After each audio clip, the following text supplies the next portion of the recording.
Jornal da Gazeta, edição das 10. Oferecimento Faculdade Casper Libero, formando os melhores profissionais da comunicação. Boa noite. Boa noite. Chuva atinge São Paulo com força e derruba mais de 40 árvores. Joaquim Levy diz que imposto de renda pode aumentar para equilibrar contas do governo. Mas vice-presidente Michel Temer diz que isso só acontecerá em última hipótese. Papa Francisco surpreende católicos novamente e simplifica os procedimentos para a anulação do casamento.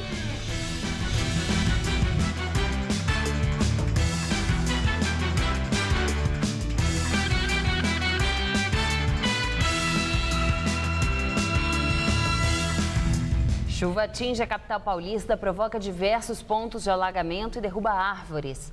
A repórter Carla Rodeiro tem mais informações. Olha, pouco antes das 9 da noite, a Defesa Civil retirou o estado de atenção que tinha sido decretado para o risco de alagamentos na cidade inteira. A água baixou em vários pontos. Aqui onde eu estou, na Zona Oeste, não chove neste momento, mas ainda há 21 pontos alagados na cidade de São Paulo. E por 5 deles, os carros, neste momento, ainda não conseguem passar. São 2 na Marginal Pinheiros, também na Avenida Rio Branco, na Professor Inácio de Anhaia Melo e também na jornalista Roberto Marinho. Bem, 64 árvores caíram, segundo o Corpo de Bombeiros, 45 só na capital. E uma delas está aqui na rua Dr. Carlos Norberto Aranha, no Alto de Pinheiros. Ela não chega a atrapalhar o trânsito de carros. Mais cedo, perto daqui, na rua Rodésia, em Pinheiros, uma árvore atingiu um carro com uma pessoa dentro. Essa pessoa ficou presa e ficou ferida. Ela sofreu uma fratura no fêmur. Bem, o índice de lentidão no trânsito, que chegou a 184 quilômetros por volta das 7 da noite, um índice bem acima da média, baixou e neste momento está em 45 quilômetros de filas. Bem, para piorar a situação do motorista, muitos semáforos ainda estão apagados ou em amarelo piscante e em alguns bairros os moradores estão sem luz. Com vocês no estúdio. Muito obrigado, Carla. E será que essa chuva continua amanhã?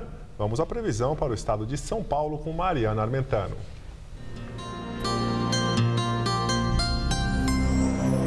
Não vai dar para sair de casa sem o guarda-chuva amanhã, porque as pancadas não têm hora para acontecer e podem ser fortes em alguns momentos. Apenas a faixa oeste paulista terá um dia de tempo firme, mas com muita nebulosidade. A máxima chega aos 25 graus em Presidente Prudente e aos 26 em Presidente Bernardes.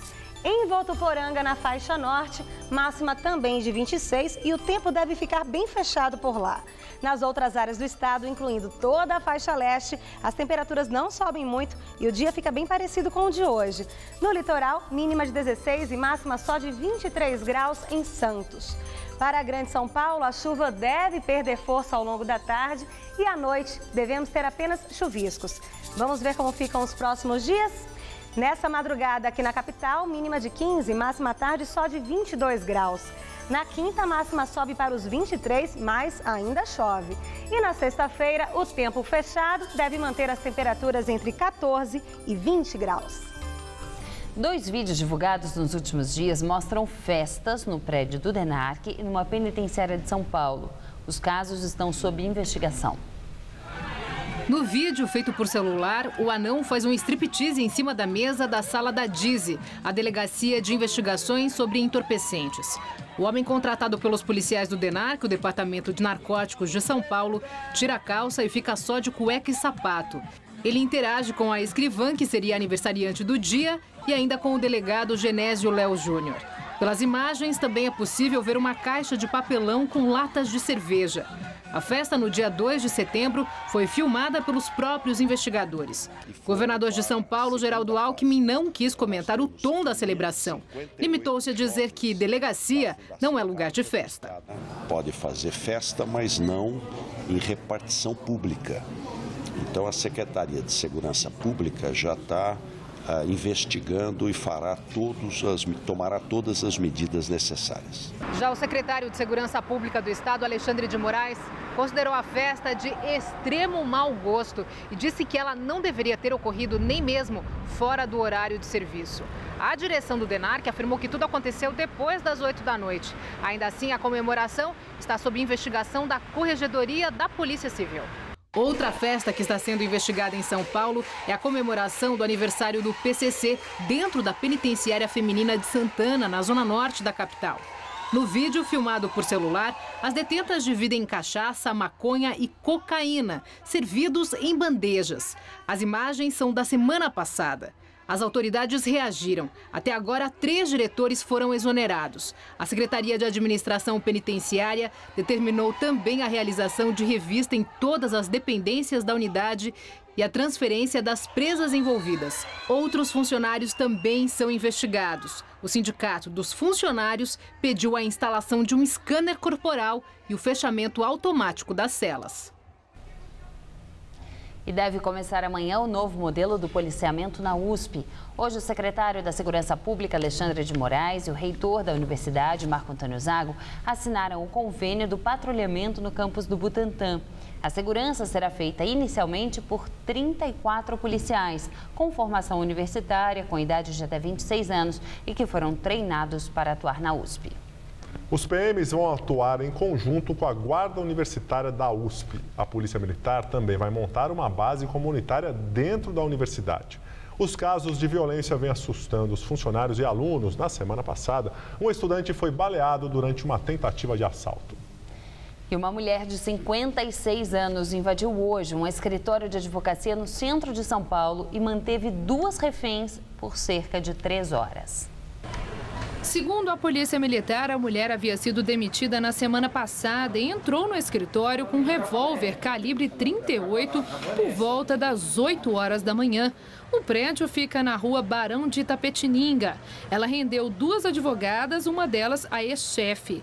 O grupo de ações táticas especiais foi acionado às 11 horas. As reféns foram liberadas pela janela. Segundo a polícia, a mulher chegou a dar 2 tiros enquanto mantinha as mulheres reféns. Depois da libertação, ela ameaçou se matar e se entregou. Ainda de acordo com a PM, a mulher que fazia o uso de remédios controlados não tomou os medicamentos hoje.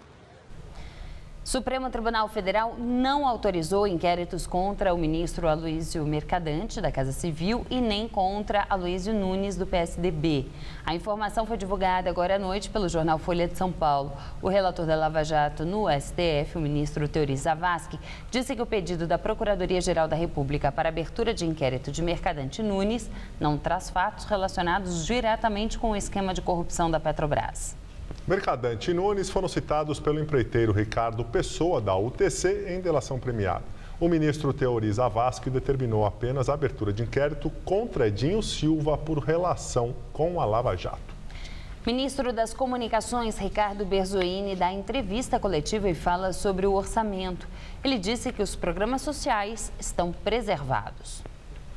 Segundo Berzoini, a reunião discutiu alternativas para aumentar a receita do governo.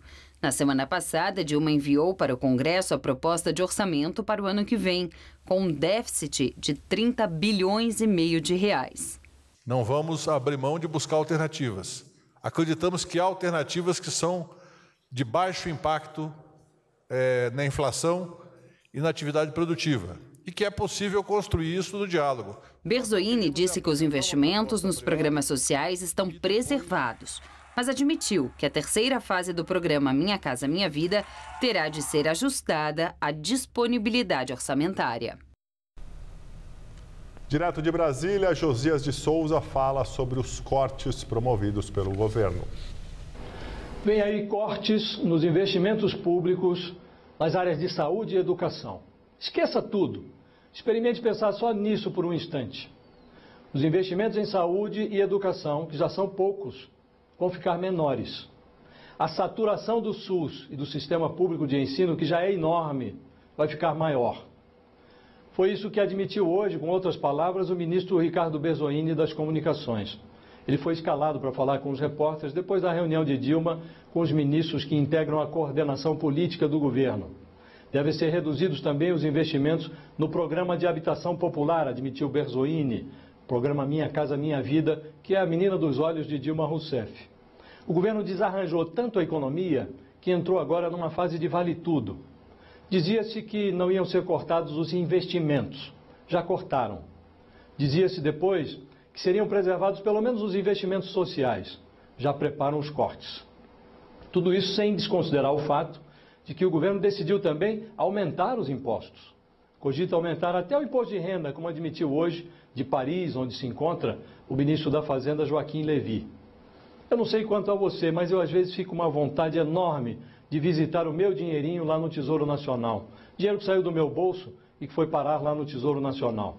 Não preciso nem tocar, só queria olhar à distância e ver se está tudo bem com o meu dinheiro. O meu dinheiro, como o seu, é um dinheiro modesto, mas é honesto. Eu fico muito preocupado com o que estão fazendo com ele lá no Tesouro. O que mais inquieta é a dúvida quanto ao que estão fazendo com ele lá no Tesouro Nacional. Eu não suportaria a ideia de ver o meu dinheiro, assim como o seu, desviado de áreas tão estratégicas como saúde e educação, para escaninhos como o da Lava Jato. Boa noite. E agora à noite, o vice-presidente Michel Temer disse que os aumentos de impostos só acontecerão em última hipótese. As pessoas não querem, em geral, qualquer aumento de tributo. Né? O aumento de tributo é só em última hipótese. Em última hipótese, descartável desde já. Nós não queremos obrigatórias, isso, né? Despesas obrigatórias. Vamos ver quais são as despesas. Né? Nós temos que evitar remédios amargos. Né? Nós temos que verificar se for possível, simplesmente cortar despesas. A tendência é esta. O Supremo Tribunal Federal decide abrir ação penal contra o deputado Paulo Pereira da Silva Paulinho da Força, do Partido Solidariedade. Ele se tornou réu num processo por lavagem de dinheiro, crime contra o sistema financeiro e formação de quadrilha. Paulinho é acusado de integrar um esquema de desvio de parte dos recursos emprestados pelo BNDES a prefeituras e empresas. O caso foi alvo da Operação Santa Teresa da Polícia Federal em 2007. O advogado de Paulinho, Marcelo Leal, negou o envolvimento do cliente com o esquema e afirmou que Paulinho foi vítima de um grupo criminoso. A seguir, Papa Francisco simplifica os procedimentos para anulação do casamento. E tempestade de areia no Oriente Médio. O fenômeno atinge a região pelo segundo dia consecutivo. Pelo menos 8 pessoas morreram. Tiago acaba de fazer a melhor entrevista de emprego da sua vida. Tiago saiu do Rio de Janeiro, mas o carro teve uma pane. Amanda, do Centro de Controle, avisou o seu Jair, motorista do guincho. Sem os investimentos em segurança do Grupo CCR, o seu Jair não teria ajudado o Tiago a chegar a tempo em São Paulo. E a entrevista seria assim. É para facilitar a vida de todos que o Grupo CCR trabalha, cuidando de rodovias, para que todos tenham as melhores entrevistas e os melhores momentos em suas vidas. CCR, é por aqui que a gente chega lá. Se você quer estudar jornalismo, relações públicas, publicidade e propaganda ou rádio, TV e internet, a Faculdade Casper Liber é o seu lugar. Quer conhecer? Eu te levo! Aqui a gente aprende na sala de aula e também em laboratórios de rádio, fotografia, edição de imagens e estúdios de TV. Você também pode colaborar em revistas, sites, programas de TV e rádio laboratoriais. E tem oportunidade de estágio dentro da Fundação Casper Liber. São mais de 60 anos de tradição numa localização incrível. Faculdade Casper Libero, formando os melhores profissionais da comunicação. Quer saber mais? Acesse nosso site. Com parcerias público-privadas e novas concessões, o governo federal vai investir mais de 198 bilhões de reais em 7.000 quilômetros de estradas, 7.500 de ferrovias, novos arrendamentos de portos, terminais de uso privativo e 4 aeroportos. Uma infraestrutura de transporte mais integrada e moderna para escoar a produção com menor custo, mais agilidade e competitividade. Programa de investimento em logística. O Brasil vai seguir avançando. Hoje no Todo Seu. Eu converso com Fernando Morgado, o autor que reunia as histórias de um dos maiores comunicadores do Brasil, o inesquecível, meu querido amigo Blota Júnior. Tem os fuxicos dos famosos com Esther Rocha, os sabores requintados dos mestres da gastronomia. E um musical cheio de graça, com a bonitinha que eu adoro, e você também, Fernanda Takai. Todo Seu é hoje, 10h30 da noite. Estou te esperando.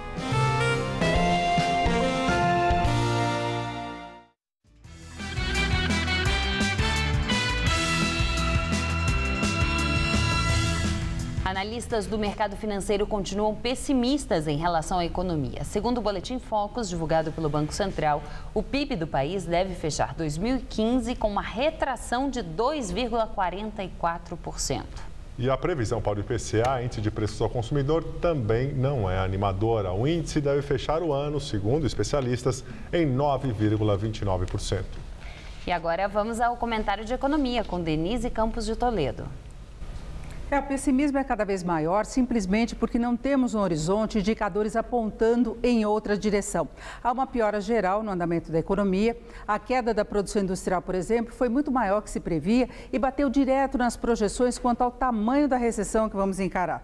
Quanto maior o tombo, mais difícil a retomada. E o governo, até em declarações, acaba contribuindo para derrubar mais a confiança. Olha as cabeçadas que deram e continuam dando na questão do ajuste fiscal. Teve a CPMF e depois veio a proposta orçamentária para o ano que vem, prevendo um déficit de 30 bilhões e meio de reais das contas públicas. Aí depois foi toda a polêmica em torno da permanência ou não de Levi à frente do Ministério da Fazenda. Ele ficou e o governo voltou a falar em uma meta de superávit de 0,7% nas contas em 2016. Mas para isso tem que cortar despesas ou aumentar a receita. Do lado das despesas, a presidente Dilma, de início, disse que tudo que tinha para cortar já tinha sido cortado. Mas agora admite cortes até em programas sociais, como Minha Casa Minha Vida.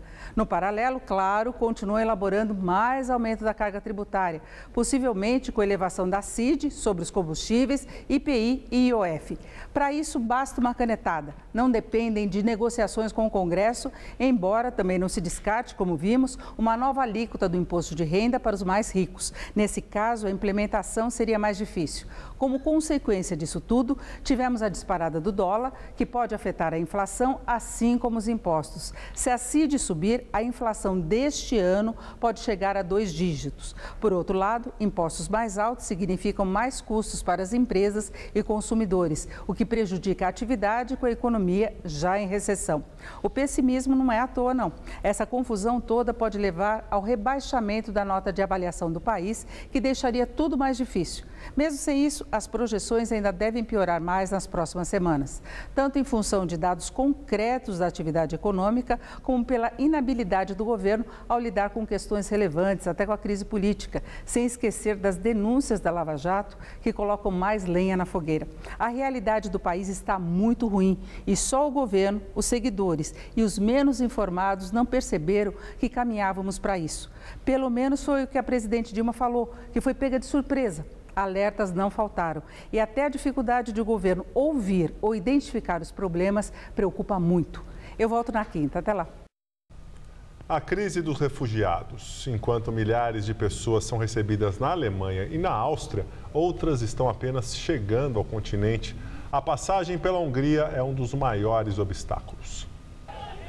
Centenas de pessoas fugiram do abrigo provisório perto da fronteira com a Sérvia. As famílias correram por um campo aberto, carregando os filhos e alguns poucos pertences, e entraram nas plantações de milho. A polícia foi atrás, mas pouco podia fazer. Os refugiados são principalmente sírios.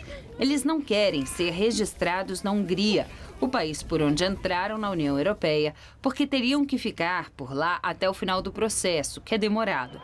Todos querem ir para a Áustria e para a Alemanha. A Comissão Europeia anunciou um apoio financeiro de emergência no valor de 4 milhões de euros à Hungria e 5 milhões de euros à Áustria para ajudar o acolhimento dos refugiados. 7 mil pessoas chegaram de trem a Viena nas últimas 24 horas. A direção da estação ferroviária informou que a situação no local se estabilizou em relação ao final de semana. A temperatura está caindo e dentro do pacote de emergência foram montadas 500 camas para que os refugiados passem a noite abrigados. A maioria segue viagem para Munique. Somente no final de semana passado, a Alemanha recebeu mais de 15 mil refugiados. A chanceler Angela Merkel disse que a Europa precisa implementar um sistema conjunto para lidar com pessoas que buscam asilo e aceitar cotas obrigatórias para a distribuição de refugiados em todo o continente.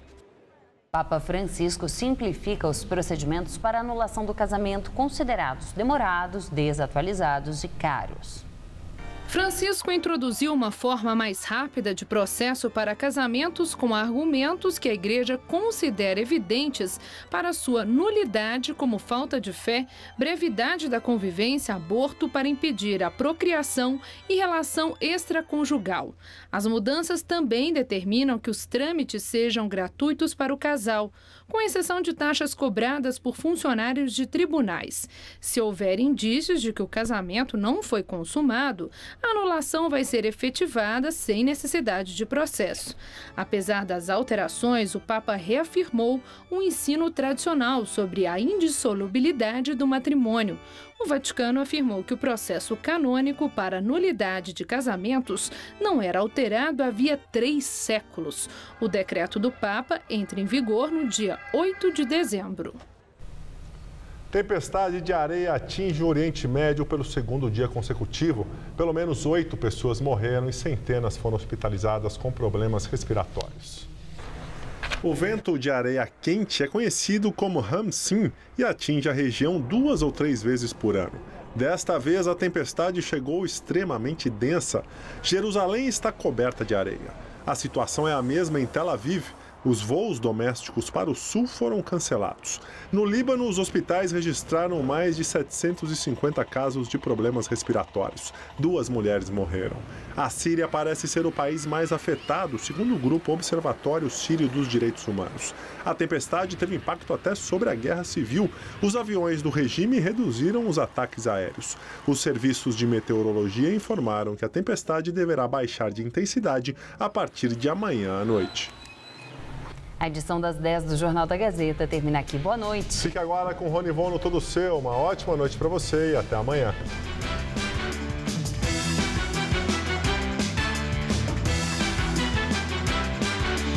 Logo mais 11h30 da noite, a máquina captura especialista em tecnologia Bel PS. Assista agora. Todo Seu.